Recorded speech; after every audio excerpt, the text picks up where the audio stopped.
זה לא עוד פודקאסט על הבונים החופשיים. אוקיי, אני אמרתי את זה כבר, נכון, אבל אתם ממשיכים לשאול אותי על זה בתגובות, בטיק טוק, בספוטיפיי, ואני מאוד מקווה שאני לא אצטרך להגיד את זה גם בפרק הבא, כי קוראים לפודקאסט הבונים החופשיים מדברים. והפעם אני רוצה להתחיל בהבהרה קטנה.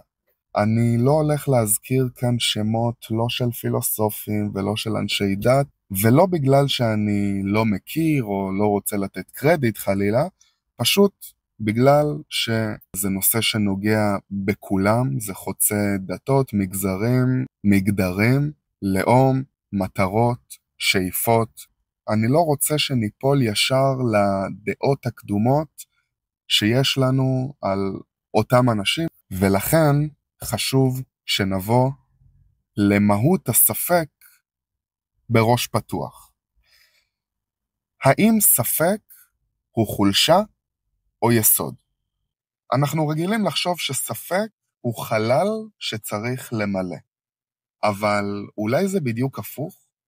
אולי הספק הוא דווקא היסוד שעליו אנחנו יכולים להתחיל לבנות את עצמנו.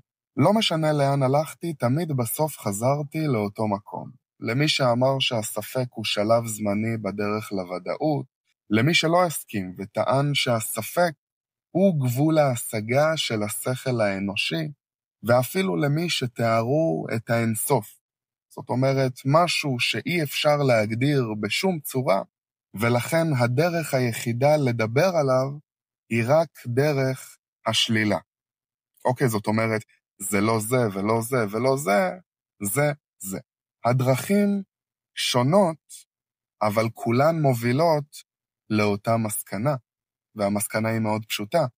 אנחנו לא יודעים. וההבנה הזאת שאנחנו לא יודעים, היא לא חולשה, היא היסוד. כשנכנסתי ללשכה בפעם הראשונה, כיסו לי את העיניים. זה לא רק לי, זה קורה לכל מי שמתקדש. בהתחלה חשבתי שזה בשביל אלמנט ההפתעה או משהו כזה, אבל ככל שהעמקתי יותר הבנתי שזה לא רק פריט טכני שנועד למנוע מאיתנו לראות. זה סמל שמאלץ אותנו להודות שלפחות באותו רגע אנחנו לא רואים, ולכן אנחנו לא יודעים. וברגע שאנחנו מבינים שאנחנו לא יודעים, נולד הספק. הרי לפני שאנחנו מבינים שאנחנו לא יודעים, אנחנו בטוחים שאנחנו יודעים, אין לנו שום ספק. ברגע שאנחנו מבינים שאנחנו לא יודעים, נולד הספק. דמיינו את התחושה הזאת. אתם נכנסים למקום זר בחושך מוחלט. הצעדים שלכם נעשים זהירים יותר. החושים שלכם מתחדדים וכל תנועה הופכת לשאלה. נכון, לא נכון, לעשות את הצעד הזה, לא לעשות את הצעד הזה. זה לא רק מצב של חוסר ראייה, זו תחושה של חוסר ודאות, וזה בדיוק המקום שכיסוי העיניים רוצה להביא אותנו אליו.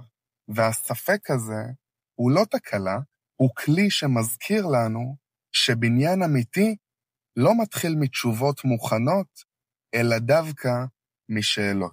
לפני שמניחים את האבן הראשונה בכל בניין, חייבים לשאול מה יש מתחתיו. האם הקרקע תחזיק? האם המשקל יתחלק נכון? מי שמדלג על השאלות האלה פשוט בונה מגדלים באוויר. אבל יש לנו בעיה. המוח שלנו. אגב, זאת נקודה שאחינו גדי סול חשף אותי אליה לפני הרבה שנים. הוא פשוט הראה לי איך כאלה שמכנים את עצמם אומני חושים, פשוט משפיעים על המוח שלנו, וכתוצאה ישירה מכך על הבחירות שלנו, ביום יום, בפועל. מאז שהוא הראה לי את זה לא הפסקתי לחקור את הנושא, ועם הזמן הבנתי שהמוח שלנו לא אוהב חורים בפאזל. הוא לא רק לא אוהב, הוא ממש שונא את זה.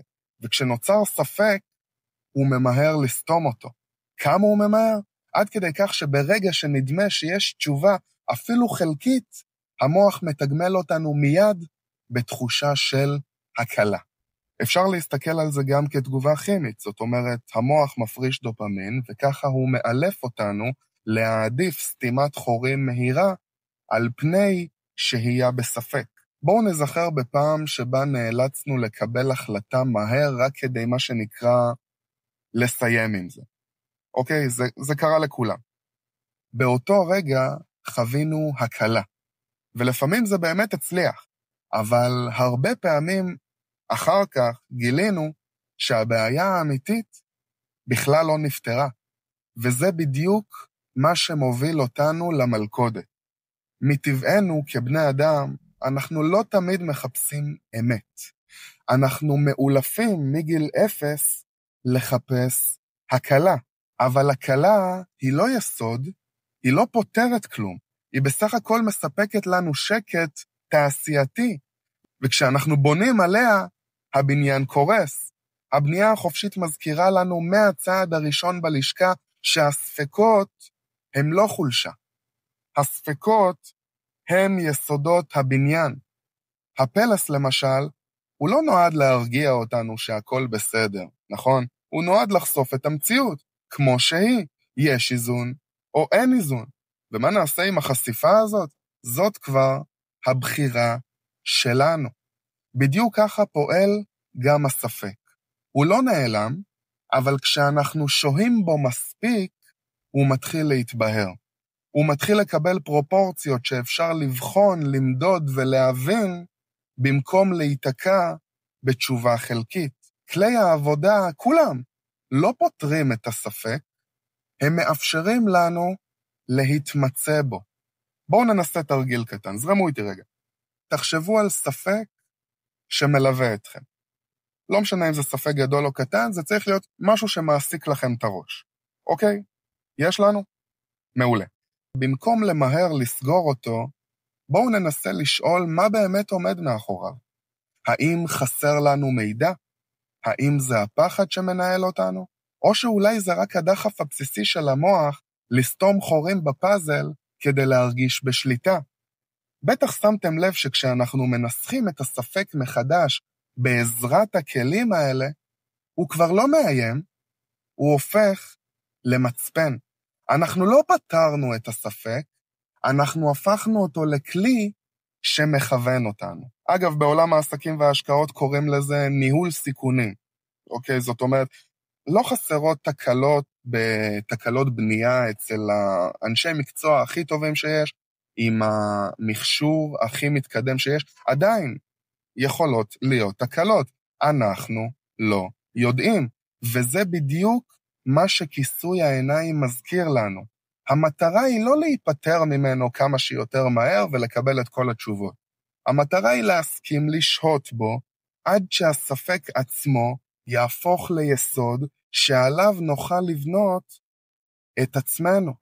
ולסיום, האמת שרציתי לסגור את העבודה בשאלה אחרת שבאמת חוקקת את המסר ממש חזק, ואולי נדבר על זה, אבל ברגע האחרון נזכרתי שאחת המטרות המרכזיות של עבודה היא לעורר דיון, ואני בטוח שכמו שעשינו את זה בלשכה, אנחנו נעשה את זה לא פחות טוב כאן בפודקאסט, ולכן אני רוצה לסיים בהזמנה. אני מזמין אתכם לשתף בתגובות איך התרגיל שעשינו קודם עזר לכם להתמצא בספק שלכם. תודה שהקשבתם לבונים החופשיים מדברים. בפרקים הבאים נמשיך לחקור את הבנייה החופשית לא רק דרך סיפורים וקונספירציות, אלא דרך האנשים שצועדים בה. בכל פרק נשמע קול אחר, מזווית אחרת, אבל באותה דרך. אני מתייחס לכל התגובות, אז אם יש לכם שאלות, הערות, תובנות, יש בונה חופשי ספציפי שאתם רוצים שאני אזמין לפרק הבא, תכתבו לי הכל בתגובות.